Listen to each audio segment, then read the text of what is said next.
Hey guys, here I am making some more soap. It's a good day to make soap. This design is a bit more intricate, and so it's a little bit of a longer video. You'll have to let me know in the comments if you like the longer videos, because I do a fair amount of editing and speeding things up.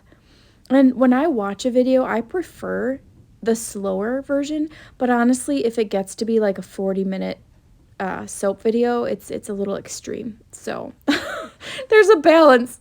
Sometimes I speed the whole thing up. Sometimes if it's a really simple design, I'll just not speed it up, or I'll speed some of it up. So this pink colorant is from Brambleberry. I was testing out a couple of their neons. Very, very happy with this one. This one's really nice. So it's one of their pink neons. I'm doing a layered soap. So what I just did was I measured the amount in the pitcher. So I want the exact amount in each layer. Not that each layer is going to be flat and they need to be even. They're going to be textured, but I still wanted roughly the same amount in each layer because I am mixing up the fragrance oil by layer. And I want the exact same amount of fragrance oil per batter because this fragrance oil speeds up the trace, which I want because I'm doing layers. I want these layers to set up really rapidly. So I am dispersing my mica colorants in fragrance oil. You can notice that little silver pitcher. That is what I put my fragrance oils in. I just find that it works and it helps me mentally. Like if I put my fragrance oils in a different container each time, I might just forget and like use the wrong oil. So any little habit that helps me stay organized and function well, I feel like it's totally worth it. So just like the yellow container with the blue screw top lid, that is always my lye solution container. So I know exactly, hey, I'm grabbing for the lye. That's what that is. This colorant blend is that hot pink that I used in the first layer, plus Pumpkinhead from Mad Micas. I wanted to kind of have a hot pink orange, kind of a transition color, not straight pink, not straight orange. But yeah, I'm really happy with this hue. It turned out really great. I don't have any neon oranges at the moment, so I figured mixing the hot pink and the brighter orange would do the trick. Because sometimes oranges can go mute and kind of go lackluster. And I really wanted something that was a little bit more punchy. So I added that neon to there. And I always feel like Bob Ross when I mix colors, but I think a lot of makers are afraid, or new makers, at least I was. When I was new, I was like, I need to get this specific color. So I looked online to find specific colors, not realizing if you know your color wheel, you can make colors. Like you can make your own colors. If you want something lighter, you can add some more white. If you want it darker, you can add a little bit of black. If you want green, but you don't have the exact green you want, you can play around with adding blues and yellows. You know, if you want something to pop more, add a neon. It's just a lot of playing around, and some of it does come with experience and time and playing, but it's a lot of fun. So for layers, here is the deal with layers. Like I said earlier, I added the fragrance oil per layer when I was ready to actually pour in that next layer. I don't prepare all of the colorants at once. I do one at a time because this fragrance oil sets up so rapidly. And in order to pour the next layer, I want to make sure the layer before is fully set up. And if you're doing straight layers, that's particularly important because you will not get nice flat layers if you have any breakthrough, which means the bottom layer was not set up enough to substantiate the weight of the next layer. So you really got to just play around with that. Layers can be really tricky. If you're new or if you're just starting, they can be extremely tricky. This yellow blend is Tennis Ball Breaker from Mad Micas, as well as Bright Yellow Raincoat. And I also find yellows are hard. So if I don't have a neon, I feel like it's not punchy enough and it just kind of remains a neutral, like cream color. So you can either add a little bit more yellow to make kind of a more vivid, saturated hue, or you can add a little bit of a neon, and that really helps brighten it up. And I didn't want a straight neon, but I didn't want a dull yellow either. I really wanted a little bit more of a pop. So this really helped. And I did end up stick blending all of the colorants. I blended by hand first and then I stick blended. And I don't show it in each color, but I absolutely did in each color, simply because I wanted, especially with those neons, sometimes the neons tend to get like, leave little streaks if they're not blended in well enough. So I think it's because they're denser. Something about the makeup of neons, but they're a different kind of consistency than a regular mica.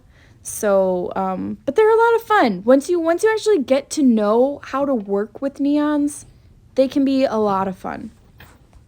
Then here I'm coming in with the green. This is Green Vibrance from Nurture Soap. It's a really bright chipper green. And then I also add a neon from Mad Micas. It's Radioactive. And greens tend to go really wonky when you are making cold process soap. And it can be like mess with your brain because you're like, what happened? I know I did a really nice color and it just turned pukey, like it looks yucky. But wait for it. Wait for it because they usually do morph, but they usually do morph back. If you have a high quality mica, like from Mad Micas, 9 times out of 10 that they are going to morph back into a beautiful hue. And you can even see when I just set that picture up that it was a bright hue, but just wait until I add the actual soap batter into it, you'll see. And this yellow is almost completely set up. So I'm going in with the big dogs. I've got my metal knife is going to come out, my butter knife. So this is a solid thing, and this helps just to make some layer texture. Never would have done it with the spatula. The spatula wasn't cutting it. And I didn't really have a super specific like vision for my layer texture. I just wanted texture in there. I wanted nice chunky little waves. So watch it transform here. You're going to see that bright green turn to kind of more of like a drab type green or olive.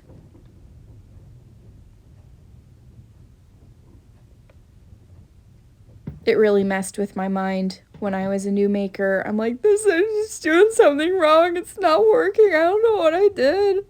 There's one, I can't remember which one it was, but it was a yellow that I used and it morphed to orange. And I was so afraid that I like killed my soap. Like, what happened? I don't understand. It was fine. It was yellow again the next day, but I just needed to learn. And that's another thing with soap making, really. Your mistakes, the things that don't go right, it all helps teach. It helps teach us lessons that we need to learn, and we gain experience through things not going the way we want it to. So I just used the same pitcher, these same spatulas. I just wiped them down after each layer so there wouldn't be this weird, I mean, you probably wouldn't even be able to tell, but I just feel better having a clean utensil to use. And then this blue is one of my favorite blues. I'm a huge fan of blue soaps, and this one is very near and dear to my heart. It's ultramarine blue. And see, when I scroll back, you can see the mess. See, now you can't see the mess, right? So it's so funny because I have people tell me I'm such a clean soaper. I'm like, you just don't see the whole picture. You just don't see the whole picture. You don't see the whole mess. So it's easy to look at other makers or look at other people and not see the whole mess of their life. And we look at our mess and we think, man, what's wrong with me? But we just don't see it with other people most of the time. And that's why we think there's something wrong with us, but there's not. Everybody has mess. And soaping isn't like you're a messy maker. It's just a messy craft. Like, it just is. So, yeah. Need the knife again. There we go.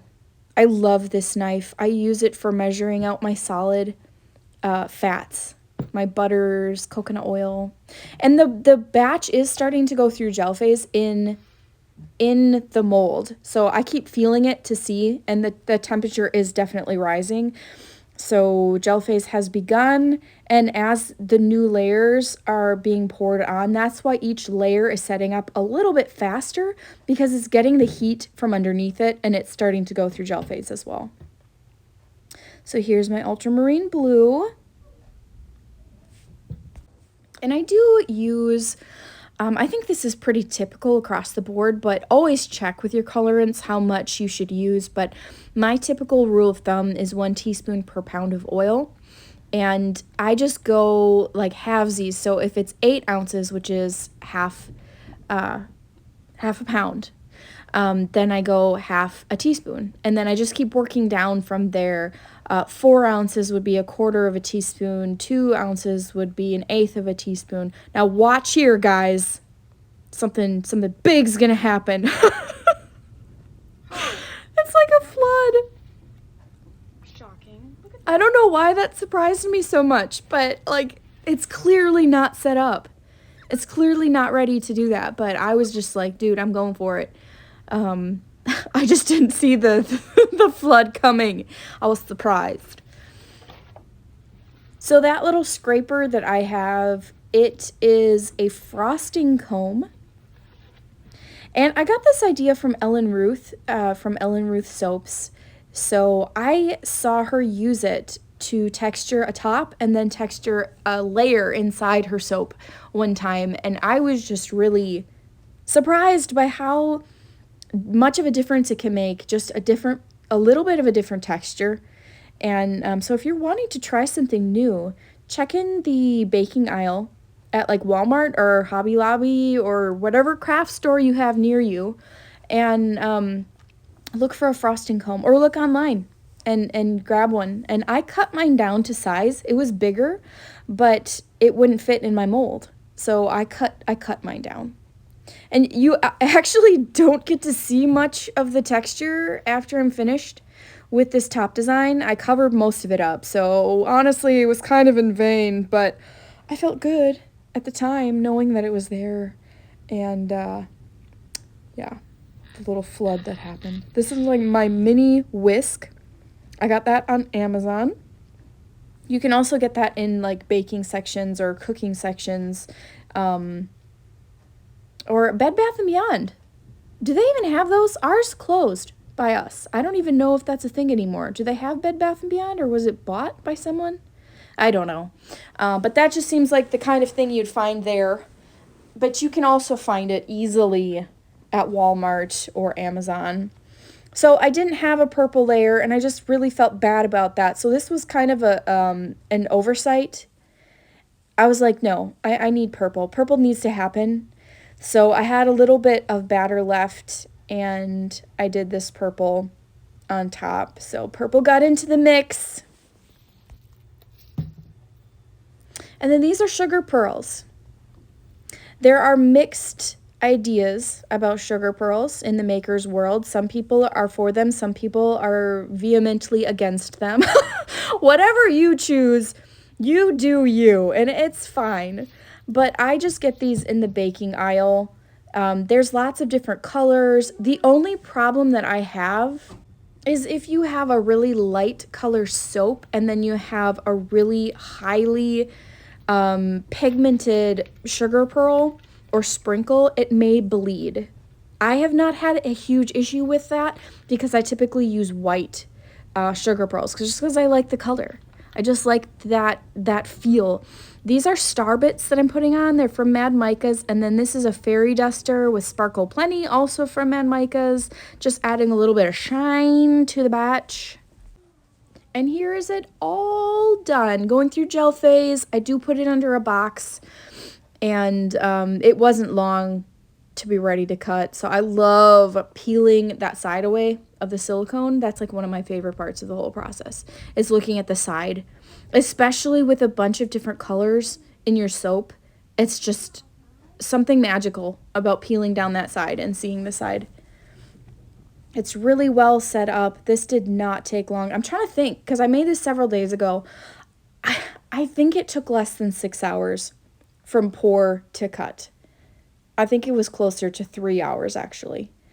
But it wasn't super hot. It went really, really, really hot right away, and then it cooled down fairly quickly, so it's easy to handle. And this is my multi-burr cutter. I'm asked about this a lot as well. I did get it from Nurture Soap, but they don't have them anymore. So I usually steer people to Etsy because I know there are a lot of really quality makers of multi-bar cutters on Etsy. There we go. And it did go through a full gel phase. I don't have any partial gel. I don't have any little rings around the middle. It just got really super toasty, and those colors are super vivid, which is another benefit of gel phase. So this is going to go a little bit deeper in depth here, but I do try to make a rainbow soap every summer. And I know this might mean something different to everybody, but to me, I think automatically of two things. After the storm, we have a part of our land where when it's raining, because we don't get very much rain, we always look for the rainbow. And sometimes our storms are very violent, and then it just clears up really quickly and we'll look for the rainbow. But then also in the summertime is when I lost several babies. I've had several miscarriages, and I know this is a really sensitive topic, so I did do a little caveat in the description for those who may be sensitive to loss, but I just wanted to talk about it for a few minutes because when I had my first loss, which is almost 10 years ago now, it was really taboo to talk about miscarriages. And I felt like I was drowning inside and I didn't feel safe to talk about it. And certain people in my circle were actually told not to bring it up to me because it would be too sensitive for me. But what I needed was someone to lean in with me and actually make it safe for me to be able to talk about it. So I did a lot of my grieving quietly, and it really took a toll. It really, really took a toll. And when I had my second miscarriage, I was a lot more open about it, but still very hesitant. Like, who should I tell? Who should I not tell? And then by the time I had my third, which was in 2019, which was 5 years ago tomorrow, actually, it was just a whole different experience. And I just thought, you know what? I need to talk to somebody. And I had a friend come over and allowed me to just tell her what happened and how I was feeling. And that was one of the most healing things that had ever been gifted to me. And I thought, that is so beautiful. I want to be that for other people. And so when I hear, someone has had a loss of a miscarriage, I try to be there for them and just, give them a safe space to talk if they want to, because it's sometimes really hard to find that. So after the storm, it means a lot to me. And this is why I try to do a rainbow soap. So a rainbow baby is a baby born after a loss. But the thing is, nobody's promised that they will have a child after a loss. That's not something that's a guarantee. So I wanted a hope that was stronger than even the promise that I might have another child. Hope for me came from realizing that the storm eventually will run out of rain. Every storm eventually ends, and after it is the rainbow. It's the bright, beautiful hope, and it doesn't mean that the hard stuff didn't happen. It means we can learn to live again, we can learn to breathe again, we can find life again. And so that is really super powerful to me, and that's why this is so pivotal to me. It's just like so personal. I love it. I love rainbow. I love rainbow soaps. And so here are the pictures in the light of day. They are so vivid and gorgeous. Thank you guys so much for watching this video and for following along on my journey. My name's Martha. All my goodies can be found at bluehavensoapery.etsy.com.